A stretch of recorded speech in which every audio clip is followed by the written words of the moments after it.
రేవంత్ రెడ్డి హైడ్రా ఏర్పాటుకు అసలు కారణం అదేనా? తెలంగాణ ముఖ్యమంత్రి రేవంత్ రెడ్డి స్పీడ్ మీదున్నారు. డెసిషన్స్ చాలా ఫాస్ట్గా తీసుకుంటూ ప్రత్యర్థుల గుండెల్లో దడ పుట్టిస్తున్నారు. ప్రధానంగా కాంగ్రెస్ పార్టీ మరోసారి అధికారంలోకి రావాలంటే ముందు ప్రత్యర్థి పార్టీల ఆర్థిక మూలాలను దెబ్బతీసే ఆలోచనలో ఉన్నారు. ప్రధానంగా బీఆర్ఎస్ పార్టీ గత 10 ఏళ్లుగా తెలంగాణలో అధికారంలో ఉంది. నాటి ముఖ్యమంత్రి కేసీఆర్ నేతల వ్యవహార శైలిని చూసి చూడనట్లు వదిలేశారు. దీంతో బీఆర్ఎస్ నేతలు రెచ్చిపోయారు. 10 ఏళ్లలో అందిన కాడికి దండుకున్నారు. వ్యాపారాలతో పాటు కంటి ముందే ఆర్థికంగా బలపడ్డారు. ఇన్నోవా కార్లతో పాటు ఫామ్ హౌస్లు నిర్మించుకొని ఎంజాయ్ చేశారు. నియోజకవర్గాన్ని అడ్డాగా చేసుకొని ఎమ్మెల్యేల అండ చూసుకొని వారి ప్రధాన అనుచరులు తక్కువ సమయంలోనే కోట్లకు పడగలెత్తారు. అతి విలువైన స్థలాలను సొంతం చేసుకున్నారు. లిక్కర్ వ్యాపారంలో వాళ్ళే, ఇసుక దందా చేసేది వాళ్ళే. ఏ చిన్న కాంట్రాక్ట్ అయినా తమ చేయి దాటి పోనివ్వరు. అలా 9 ఏళ్ల పాటు ఆడింది ఆటగా, పాడింది పాటగా వ్యవహరించారు.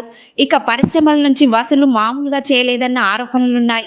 ఏ చిన్న కార్యక్రమం జరిగినా విరాళాలు సేకరించి అందులో కొంత ఖర్చు చేసి మిగిలింది జేబులో వేసుకున్నారన్న విమర్శలు జోరుగా వినిపించాయి.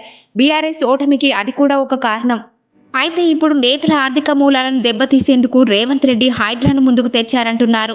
ఒకవైపు ప్రజల్లో మంచి పేరు రావడంతో పాటు మరొక వైపు వారు ఆర్థికంగా నష్టపోతారు. వచ్చే ఎన్నికల నాటికి నేతలు ఖర్చు చేయడానికి కూడా భయపడేలా చర్యలు తీసుకుంటున్నారు. అయితే హైడ్రాను ఏర్పాటు చేసింది సదుద్దేశంతోనే.